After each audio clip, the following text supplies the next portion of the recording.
I had pizza and wine, and my glucose barely moved. But that flat line is not telling you pizza is safe for you. It's telling you the alcohol masks the pizza's true impact. Same pizza without the wine, you'd see a very different picture.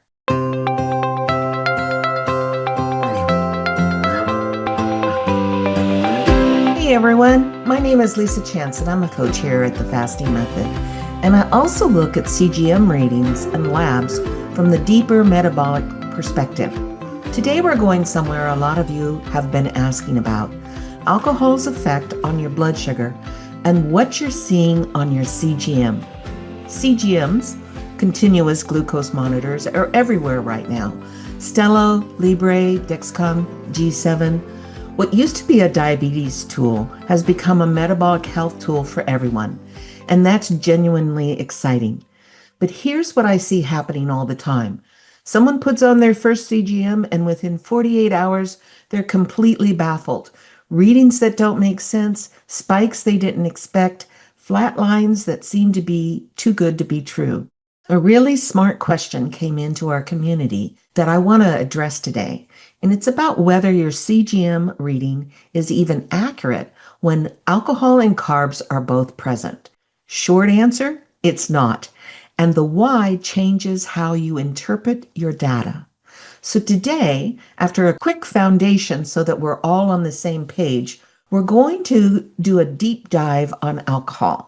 What it actually does to your blood sugar, why your CGM can be misleading when alcohol is on board, and whether certain types of alcohol are better or worse than others.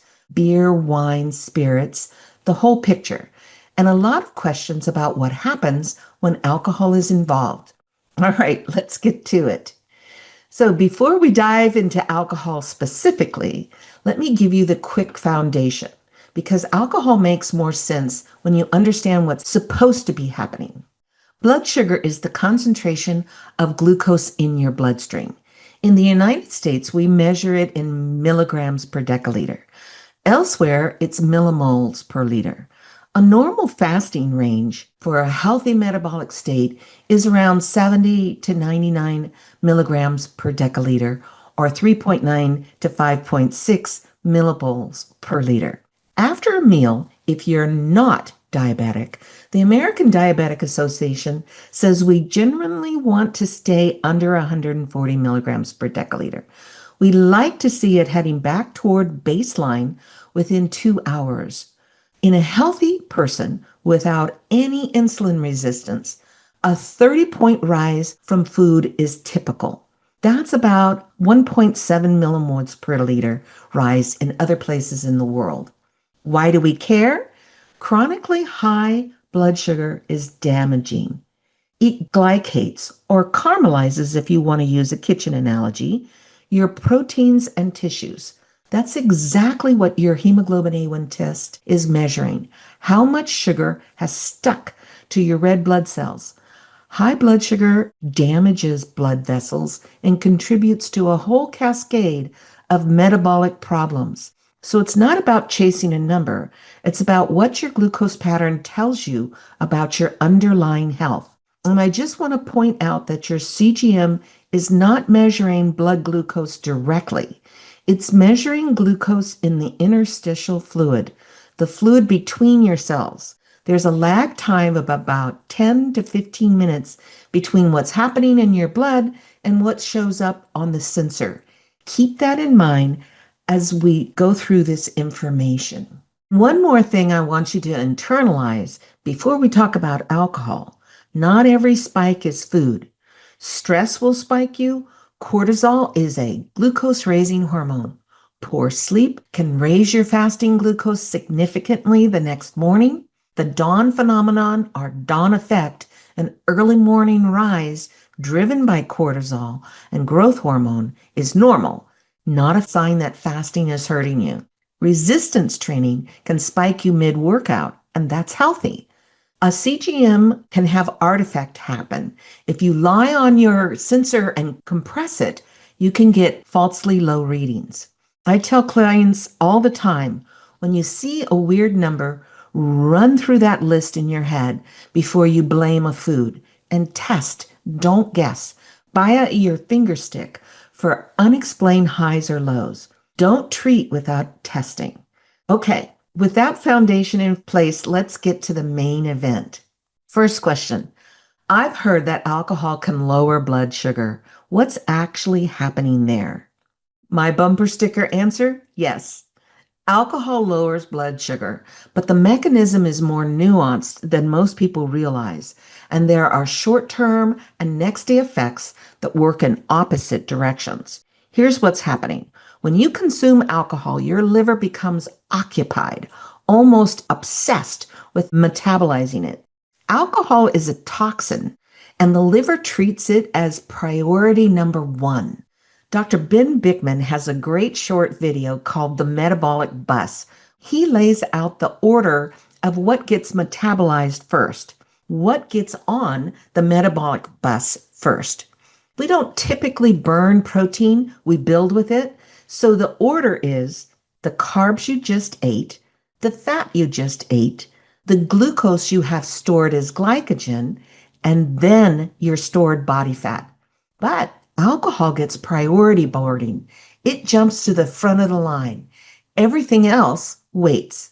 While the liver is dealing with alcohol, it largely suspends one of its key jobs, gluconeogenesis, manufacturing new glucose from non-carbohydrate sources like amino acids and glycerol.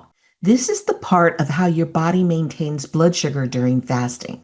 And when alcohol blocks gluconeogenesis, the liver stops releasing glucose into the blood. The result, blood sugar tends to drop, sometimes significantly, in hours after drinking. Now, here's where it gets clinically important. This alcohol-induced drop is not the same as a healthy metabolic drop. It's suppression of the liver's glucose output. And if you're taking insulin or sulfonylureas, medications that independently lower blood sugar, combining them with alcohol creates a very real risk of dangerous hypoglycemia. This is a serious drug interaction that doesn't get talked about enough. Even without medications, the blunting of glucose can mask symptoms. Normally, if your blood sugar is dropping, you feel shaky, sweaty, anxious. Your body tells you to eat. Alcohol dampens those signals, so you could be dropping without realizing it. Now for the flip side, the next morning. After alcohol is metabolized, the liver essentially rebounds. It often overshoots on gluconeogenesis. Cortisol is already elevated the morning after drinking because alcohol disrupts deep sleep and the HPA axis, and cortisol adds to the glucose release. Many people see elevated fasting glucose the morning after, even if they had very low readings the night before. This is the rebound effect. Add to that the sleep disruption. Alcohol reduces REM sleep. Even if you feel like you slept, your glucose regulation the next day will be impaired. More cravings, more hunger, less willpower, all driven by the overnight metabolic disruption. The key takeaway here, alcohol doesn't just lower blood sugar. It disrupts glucose regulation across a 12 to 24-hour window. Some of my clients report that one evening of alcohol affects their dawn phenomenon for the next 3 days. Why does that matter? Because you stack that elevated morning number on top of everything else that raises your blood sugar throughout the day. Next question, what about insulin? Does alcohol affect that separately? Yes. Some of you have brought this question to me, and it's important. In the short term, modest alcohol consumption without carbohydrates may slightly improve insulin sensitivity in some studies, possibly as a downstream effect of the suppressed gluconeogenesis. But that's not a recommendation to drink for metabolic health. It's a mechanistic observation. In a real mixed meal, carbs and alcohol together, the liver is occupied. The glucose spike is blunted, but the carbohydrates are still getting absorbed. The pancreas still releases insulin. What the CGM shows you is an inaccurate picture of what's really happening hormonally. And with heavy or chronic drinking, the picture reverses entirely. It impairs insulin signaling, promotes fat accumulation in the liver, therefore, alcoholic fatty liver disease, and over time drives insulin resistance. Chronic alcohol use is a metabolic suppressor, full stop. Next question. If someone eats carbs and drinks alcohol at the same time, can that affect how their blood sugar shows up on a CGM? Answer, yes. And I want to read you the community question here that put this together beautifully.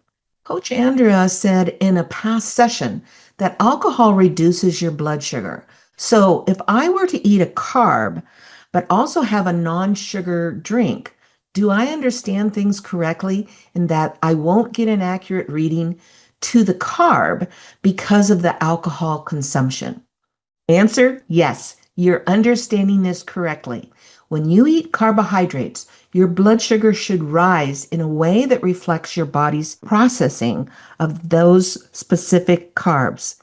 The glycemic index of the food, your current insulin sensitivity, how much you ate, all of those. That pattern is useful information, and it tells you how your body responds to that food. When alcohol is present, the liver is preoccupied breaking it down. It's suppressing its own glucose output at the same time the carbohydrates you just ate are being absorbed. The net result, a blunted glucose response. The spike that should have occurred is dampened, sometimes dramatically. So on your CGM, it might look like those carbs were perfectly fine. I had pizza and wine, and my glucose barely moved. But that flat line is not telling you pizza is safe for you. It's telling you the alcohol masks the pizza's true impact. Same pizza without the wine, you'd see a very different picture. Here's the practical implication, and this is what I really want to drive home. If you're using a CGM to learn about your body's responses to food, which is one of its most valuable uses, you need to run those food experiments on alcohol-free nights, full stop. Any reading with alcohol on board is corrupted data. You can't trust it. Alcohol can make high glycemic foods look benign. It can create a false sense of security about your tolerance for certain foods. And that matters a lot in our community. Members are doing therapeutic carb experiments. And again, if you're on insulin or blood sugar medications, the combination of alcohol and carbs is particularly complex.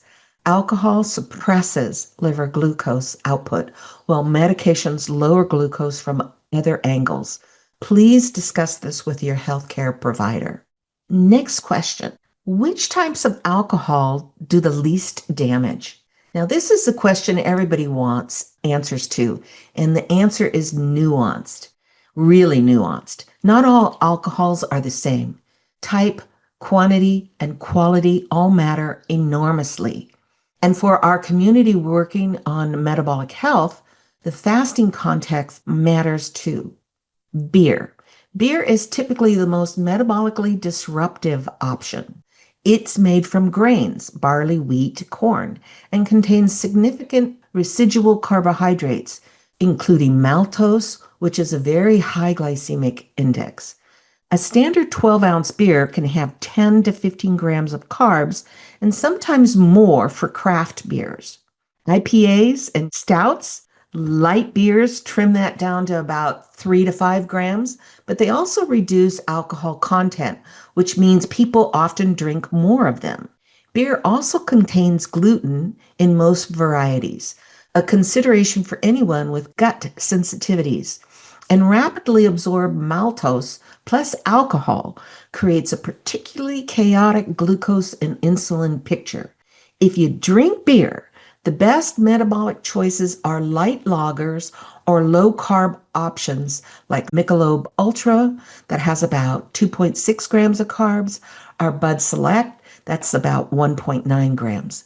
But honestly, if metabolic health is a priority, beer is the hardest type to fit in without consequence. How about wine?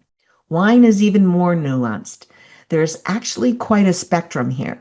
Most conventionally produced wine contains residual sugar, whatever didn't convert to alcohol during fermentation. A dry red or dry white might have half a gram to 2 grams per glass, but off dry or sweet wines like Rieslings or Moscatos or Rosés, many cheap grocery store bottles contain 5, 10, or even 20 plus grams of sugar per glass. And that's before we talk about the additives, the coloring, or concentrated grape juice that's added to boost sweetness. Conventional wine also tends to run 13.5 to 15.5% ABV, more liver burden per glass. Organic wines address pesticide exposure on the grapes, which is genuinely meaningful. Grapes are among the most heavily sprayed crops.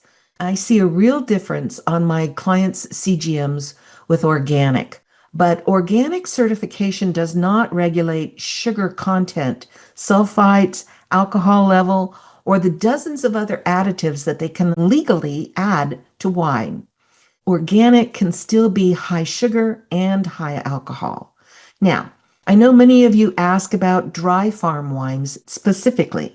This is a company that curates wine from small, usually European family farms, and they test in their labs every wine given specific standards. Sugar is under 1 gram per liter, essentially zero residual sugar compared to conventional wine. Alcohol is under 12.5%. So no additives, no fining agents, no concentrates. Organic or biodynamic farming is done. They even test for mold toxins, which is rarely done in conventional wine. For someone who's metabolically conscious and wants to enjoy wine, this is a meaningfully different product. Lower sugar, lower alcohol, meaning less liver burden and no additives, which matters to anyone who has a histamine sensitivity or gut reactivity. Will it produce zero glucose response on your CGM? No. The alcohol still creates all the gluconeogenesis effects we just talked about. But in terms of the carbohydrate and additive load, it's a genuinely cleaner choice. Plus, there's the whole bioindividuality factor to consider. Other low sugar wine options to look for, anything labeled brut or sparkling, wines under 12%, ABVs, and wines from cooler climate regions like France's Loire Valley, Germany, Northern Italy, wines from hotter climates like California, Australia, and southern Spain tend to run higher on sugar and higher on alcohol. How about hard spirits? All right, pure distilled spirits, vodka, gin, tequila, whiskey, bourbon, rum, mezcal contain essentially zero carbs. Distillation removes the sugar. From a blood sugar perspective, the spirit itself isn't going to spike you through carb load. However, and I cannot stress this enough, the mixers are where the metabolic disaster usually lives. Tonic water has about 22 grams of sugar per serving. Cranberry juice, orange juice, regular sodas, 30, 40 grams per drink easily. Margarita mix, Long Island iced teas, cosmopolitans, these are blood sugar bombs wearing cocktail hats. If you're choosing spirits, go neat on the rocks or mixed with sparkling water. A vodka soda with lime, a tequila on the rocks, a bourbon neat, these avoid the mixer problem entirely. A good quality tequila or mezcal from 100% agave has a different profile than a cheap grain-based spirit. There's some preliminary research suggesting that agave fructans may have prebiotic effects, though the human data isn't robust enough to call tequila metabolically helpful. So, the hierarchy, if you're going to drink, best metabolic choices would be neat on the rock spirits with low sugar mixers. All right. The dry farm wines are equivalent low sugar, low alcohol, natural wines, organic, brut sparkling wine.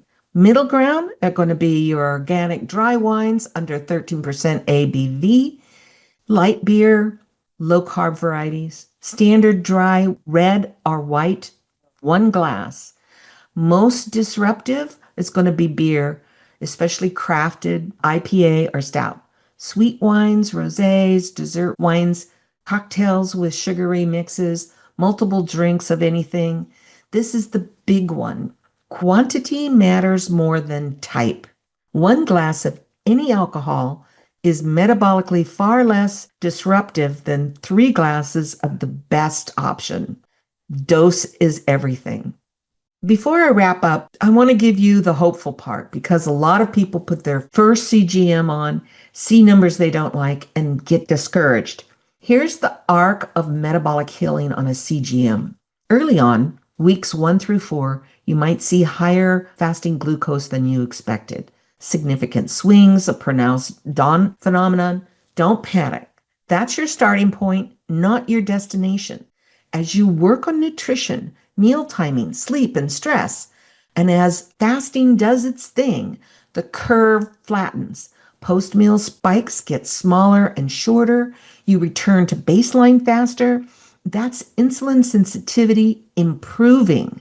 Fasting glucose usually drops, often moving from the pre-diabetic range to the healthy range over months. You'll also notice things that used to spike you. A stress day, a poor sleep, a workout produce smaller and shorter spikes over time. Your variability decreases. The line gets quieter. What you're watching is the reversal of insulin resistance in real time. For people who have been metabolically unwell for years, sometimes decades, that flatter, quieter line is one of the most motivating things that they've ever seen. The CGM is a feedback system.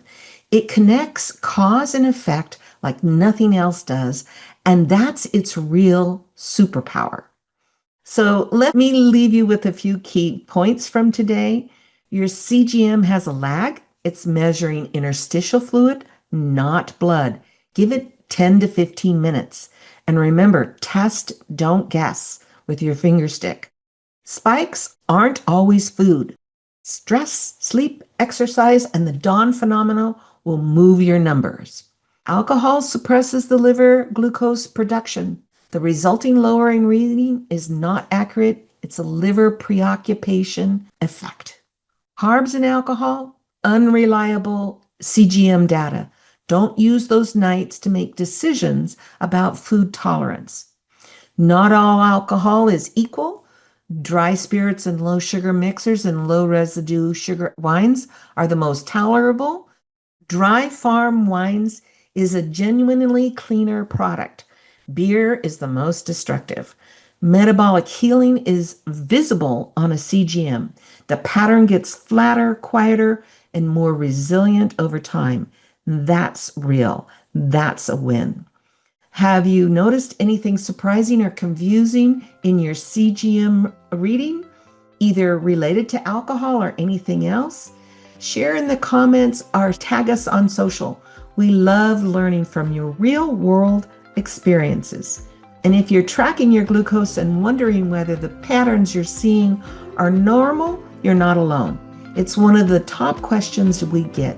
Keep asking, keep tracking, keep trusting the process. Thanks so much for being here. I'll see you in the next one.